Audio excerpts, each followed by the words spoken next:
En las últimas horas se ha puesto en el debate la solicitud del presidente de convocar a tropas extranjeras, porque así inicialmente se dijo el tema, para que colaboren con la lucha de la inseguridad en el Ecuador, reconociendo así de forma indirecta que el Plan Fénix y que la capacidad de las tropas nuestras nacionales, las de policía y fuerzas armadas, está muy limitada frente al auge de la inseguridad. Pero en las últimas horas ese discurso ha ido modificándose. Ahora dicen que no es que quieren hablar de bases militares ni de tropas como tal, sino de cooperación. Y la canciller ha señalado que recién se van a reunir con las entidades de seguridad para tratar de establecer una hoja de ruta de qué es lo que quieren pedir. Se ha pedido lo mismo a la Asamblea, que se pronuncie sobre el tema, pero no hay un plan concreto respecto a lo que quieren hacer con este tema. Para muchos sectores esto es un anuncio electoral, con miras a captar votos para la segunda vuelta, tomando en cuenta que va a tener que ser un proceso, que si en el caso de que esto se dé, que tenga la aprobación de la Corte Constitucional, va a tomar su tiempo y posiblemente no se llegue ni siquiera a implementar antes de que concluya la segunda vuelta electoral. ¿Qué opinión le merece este pronunciamiento del presidente de la República, lo que hay de por medio y qué objetivo tendría esto con miras a la segunda vuelta? Buenos días, bienvenido. Bueno, antes que todo, antes que nada, buenos días, gracias por la invitación.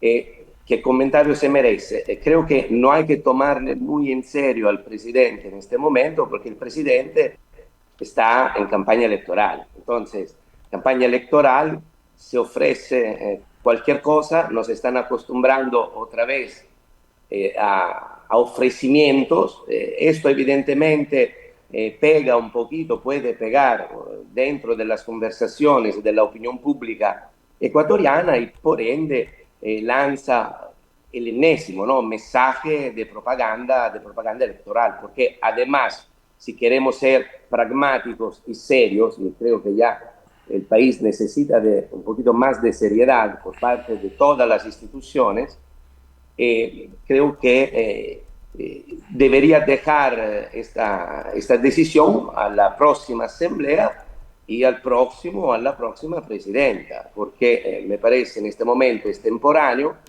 me parece que vamos así improvisando cuando en realidad el país se merecería respuestas serias, contundentes, hace rato además, y todo lo que está pasando también en Quito, ¿no? Porque en Quito también estaban hablando también ustedes de los casos de criminalidad que están en aumento. Ayer también hubo, creo que un sicariato en el sur de la ciudad. Por ende, el país creo que se merece más que propuestas, ya hechos serios y ya basta de improvisación. Realmente creo que es una campaña electoral improvisada y que nos está haciendo daño a todos los ciudadanos.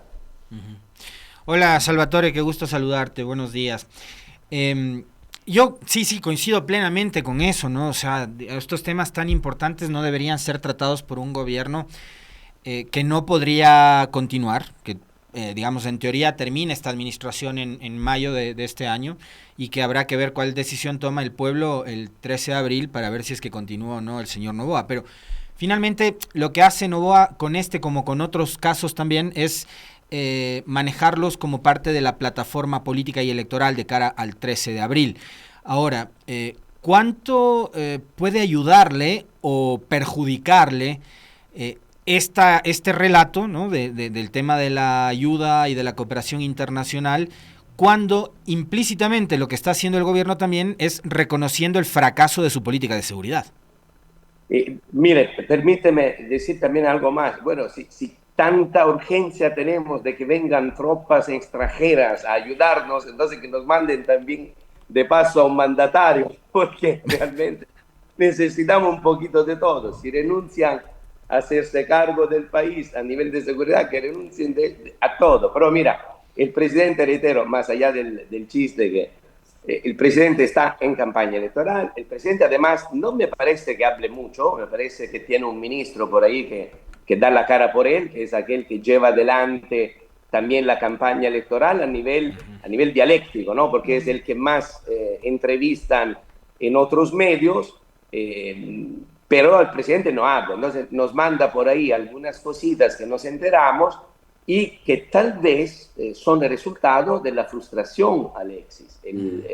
La frustración en el entorno, en el equipo presidencial, ha de ser bien, bien fuerte, porque querían vendernos el cuento de que hubiesen ganado en una sola vuelta, los que más o menos, me incluyo, permítanme faltar de modestia, de pecar de inmodestia en este momento. O sea, me incluyo, los que sí estábamos detrás, sabíamos que no había ninguna posibilidad de que el señor presidente gane en primera vuelta, pero ninguna posibilidad.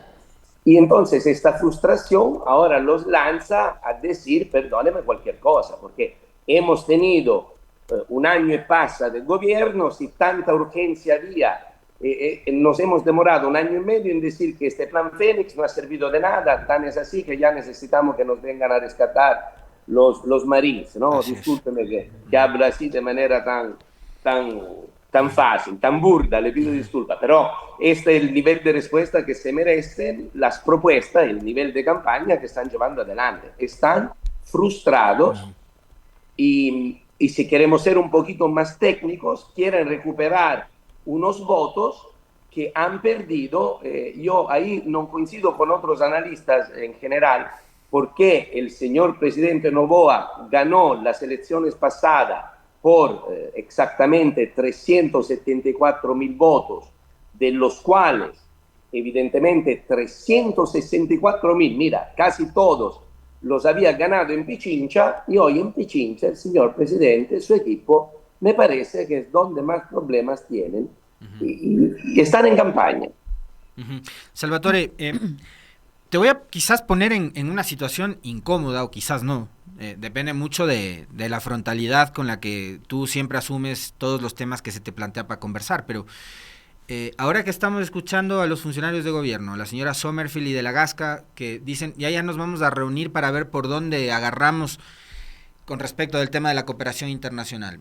Del gobierno de Estados Unidos, digamos, a mí me queda clarísimo cuál es la orientación que tiene Trump. El hombre no cree en la intervención, para él es un gasto mantener tropas en otros países, pero en cambio, y no se le ha escuchado mucho hablar sobre este tema al embajador de los Estados Unidos en Ecuador, pero al embajador italiano, sí, tú eres italiano y habrás visto que la participación del embajador ha sido, Giovanni Davoli, ha sido muy persistente durante los últimos días, incluido un día antes de la elección, cuando desde la cuenta de la embajada llamó a sus ciudadanos, a la comunidad italiana en Ecuador, a decirles guárdense porque puede pasar algo. Entonces, desde ahí ha hecho agenda de medios, ha hablado del tema de la seguridad, de la lucha contra la mafia, ha repetido las cifras que ha dado el presidente Noboa, que habla de 30.000 millones de dólares de lavado de activos en el país, etcétera.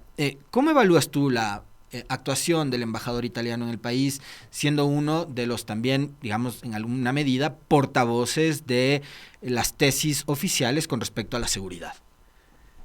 Bueno, yo más bien creo que no es tan portavoz de las medidas de seguridad del presidente, ¿no? Evidentemente el señor embajador lo que habla lo estará consultando con Italia, por ende dice cosas que evidentemente están respaldadas. Pero ¿por qué te digo que no es tan portavoz y no me parece que esté alineado? ¿Por qué? Que sea una agenda propia.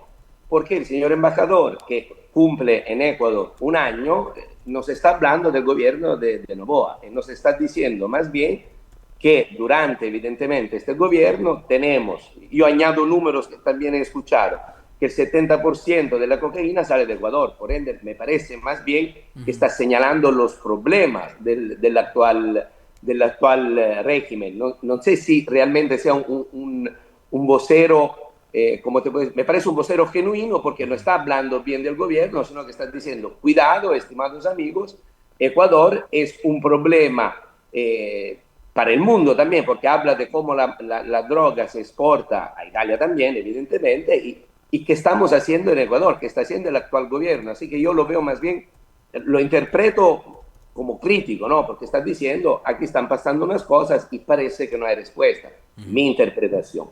Por otro lado, lo del post, sí, yo vi lo del post que se le decía a los ciudadanos italianos que mejor ir a votar y de ahí irse a la casita. pero me parece también que lo bajaron, que duró creo 2 o 3 horas este post, no mucho, y lo bajaron, por ende creo que tal vez fue mal redactado, no fue intención, porque si comparamos el post de la embajada italiana con todos los demás posts, la embajada de Francia, la embajada de Alemania, o sea, hasta hablaban creo de otras cosas, los posts de las otras embajadas. Y el otro post, que era un poquito más ortodoxo, fue el de la embajada de España, que decía de mantener el cuidado que siempre se tiene cuando hay una elección, o sea, no había alarmismo, digamos. El de Italia fue un post, tal vez ahí la redacción sí fue un poquito, yo lo leí, sí, podía alarmar, pero creo que se dieron cuenta que tal vez se pasaron y bajaron el comunicado. Salvatore, ahí sobre el tema del embajador, él ha señalado ciertamente lo que pasa, ¿no? Respecto al control de este dinero ilegal. Y él ha dicho que hay que golpear a la mafia donde le duele, que es el dinero. En ese sentido, ha señalado que es lo que se debería hacer en el Ecuador ante entidades que parece ser no están haciendo su trabajo, como es la UAF. El embajador ha dicho hay que golpear, atacar a la mafia donde le duele, y para eso se necesitan tener profesionales, policías, fiscales y una institucionalidad muy bien respaldada para luchar contra el dinero ilegal que mueven las mafias en todo el mundo, tomando como ejemplo lo que ha pasado en el sur de Italia. Dijo que allí una parte importante de la lucha contra la mafia fue atacar el dinero ilegal, no solo por parte de las autoridades, sino también por parte de la sociedad, que se revela ante el uso del dinero ilegal. Y esa es una crítica directa al Ecuador, tomando en cuenta que aquí la UAF al parecer no existe. Bueno, esto de atacar las mafias en la parte económica me parece que es algo bastante obvio, ¿no? Es bastante obvio.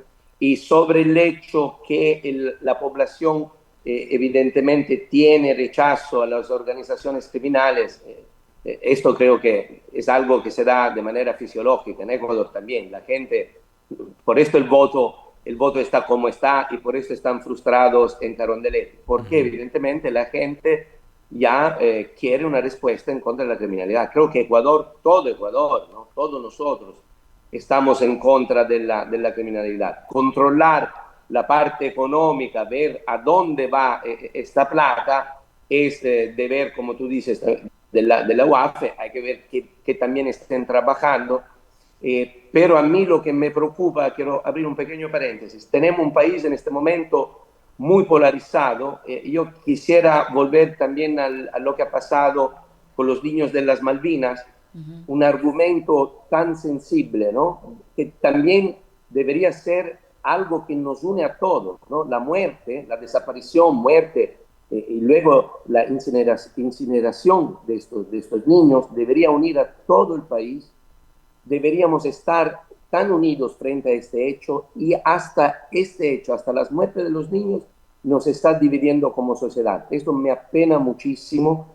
De verdad, yo ya le pongo como pregunta porque, miren, han muerto también bebés en este mes de enero, y esto tampoco nos está uniendo como sociedad. Entonces yo no quiero aseverar, pero hago una pregunta para el debate público, para la reflexión, para todos. ¿Ecuador odia a los niños? Esta hoy es mi pregunta.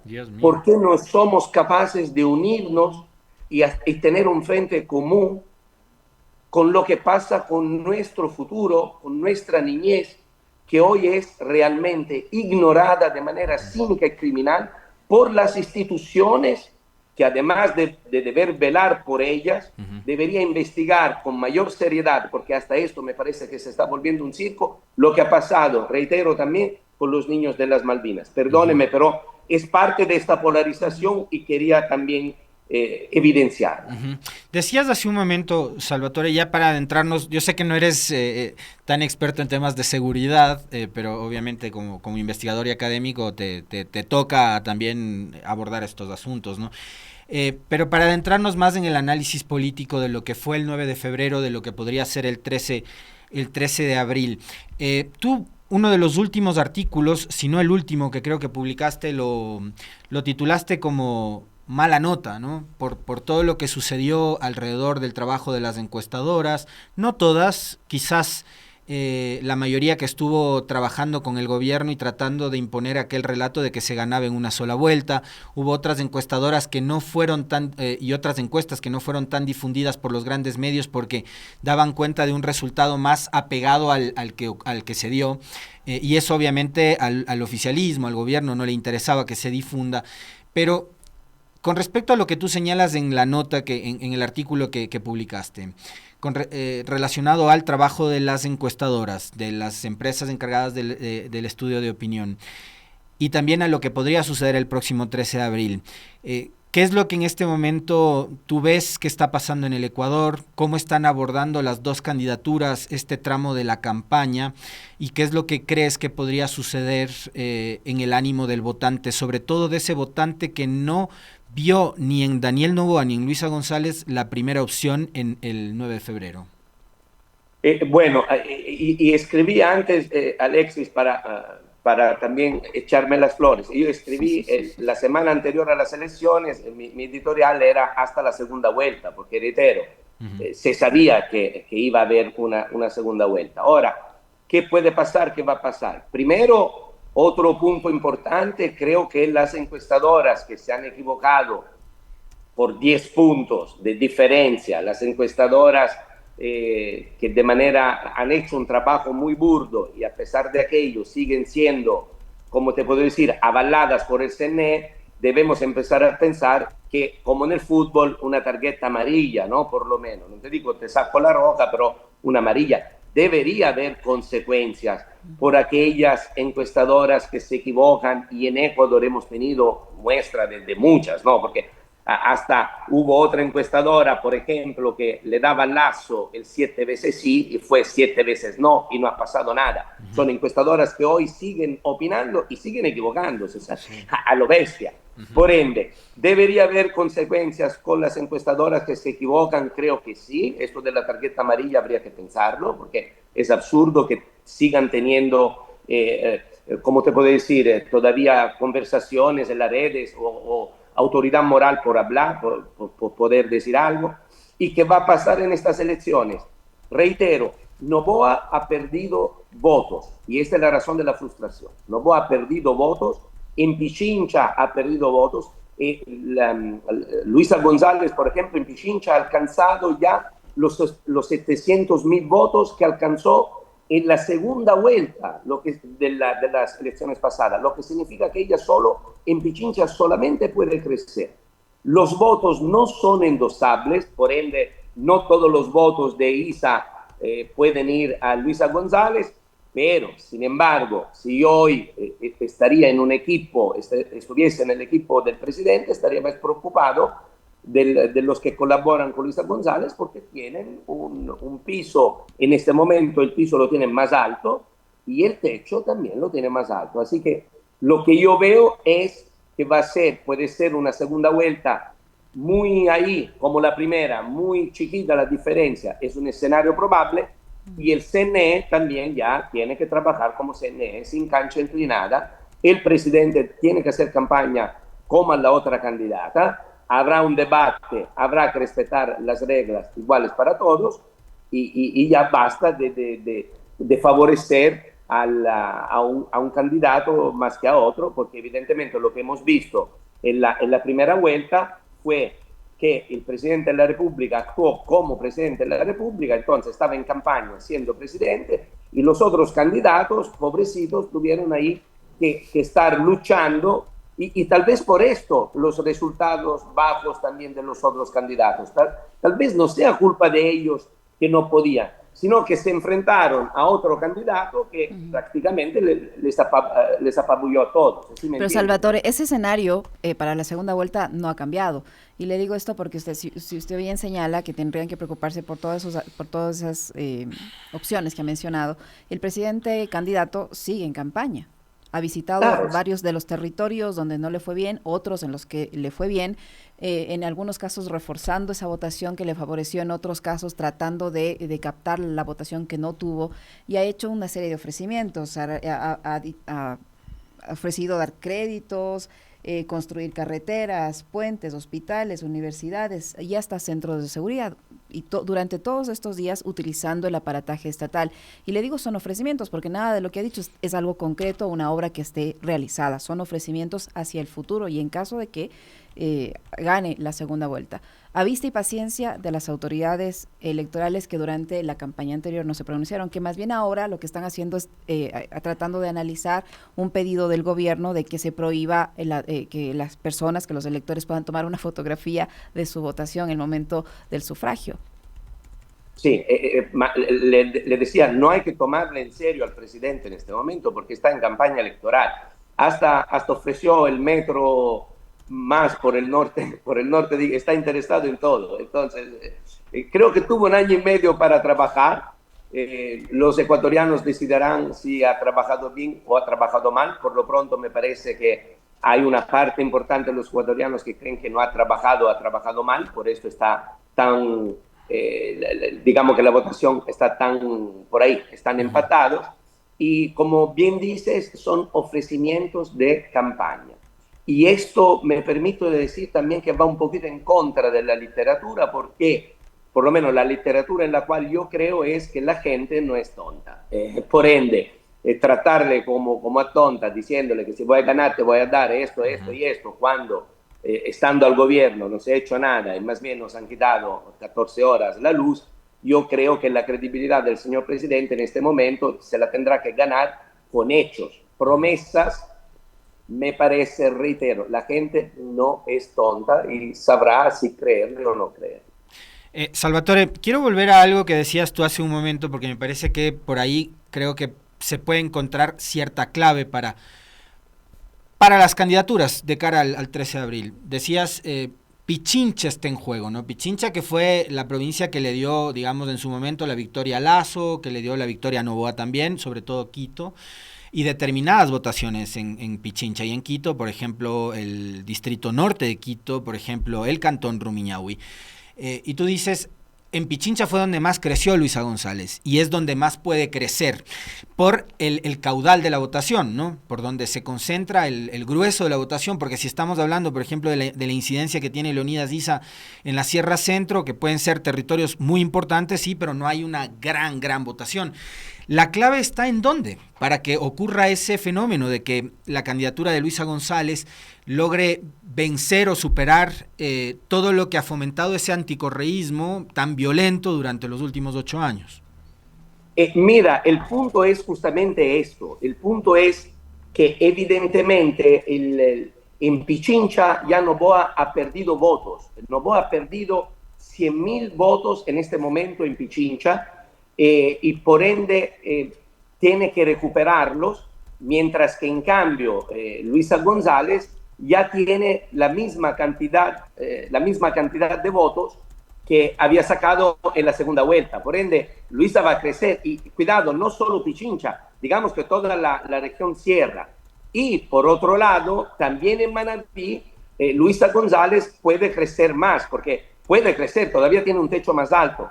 Por ende, así matemáticamente, haciendo un análisis, les pido disculpas, bastante banal, pero al mismo tiempo válido, yo creo que Luisa González, entre Pichincha y Manabí, esta vez podrían no solamente poner de presidente, sino que Pichincha ya podría decepcionar unos cuantos. Y en cuanto al presidente candidato, ¿usted mira si él tiene posibilidades ya no de crecer en ninguna de estas jurisdicciones? ¿O sí, mire, o esta campaña permanente podría generarle réditos? Mire, la política es dinámica, ¿no? Puede pasar cualquier cosa en estos días, en este último mes prácticamente que nos queda de campaña electoral. Pero el presidente es lo que más tiene que perder, porque cualquier cosa pase, siempre se le dará la culpa al presidente, o sea, no se le da la culpa a otra persona, porque él está gobernando. Reitero, me parece difícil que él en 1 mes y medio logre arreglar una situación y unos problemas del cual él ha sido parte, o sea, él ha sido más parte de los problemas que de la solución. Por ende, en 1 mes podrá hacerlo. Yo soy bastante escéptico, por esto le hablo de la frustración en Carondelet, porque así como yo veo los números, creo que hemos leído más o menos lo mismo unos que otros, y creo que ellos saben a a dónde va, a dónde podría ir la elección. Reitero, Pichincha, si cualquier ciudadano que me escucha quiere revisar en el CNE los datos de las elecciones pasadas de esta, Pichincha van a ver que a Noboa ya le faltan votos y los de Andrea González, que digamos así como Isa podría ayudarle a Luisa González, digamos que Andrea González le puede ayudar a Noboa, no le darían abasto, o sea, no le darían abasto. Así que me parece que en este momento la frustración del señor presidente es absolutamente justificada. Pero esa frustración no le podría llevar a dar esos golpes de efectos típicos que hemos vivido en las últimas elecciones.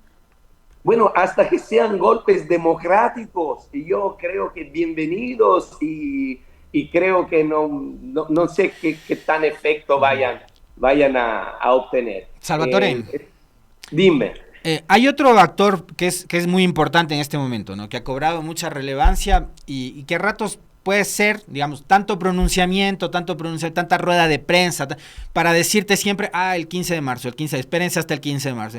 Es Leonidas Issa, ¿no? Respetable, por supuesto, la votación que sacó, su actuación, pero, digamos, la CONAIE está como utilizando mucho este escenario como para ganar más importancia de la que probablemente ya la tiene, ¿no? Pero, ¿cómo ves tú también el rol que está desempeñando a esta hora Leonidas Issa, lo que podría significar su pronunciamiento, más el de la CONAIE y el del movimiento indígena, que sabemos que no es un movimiento absolutamente monolítico, ¿no? Sino que más bien tiene sus vertientes, sus corrientes, muchas de ellas más alineadas o apegadas a las tesis de la centroderecha que otra cosa, resisten mucho al correísmo, en fin, ¿cómo ves tú lo que ha pasado con Issa y la CONAIE en estos días? Miren, contrariamente a los que dicen otros personajes aquí del Ecuador, Issa es un protagonista político, a mi manera de ver, maduro, que ha intentado recuperar el voto y la confianza y la credibilidad que también a veces han sido, digamos así, erosionadas, y cuenta, en este momento, tiene un capital de 500.000 de votos.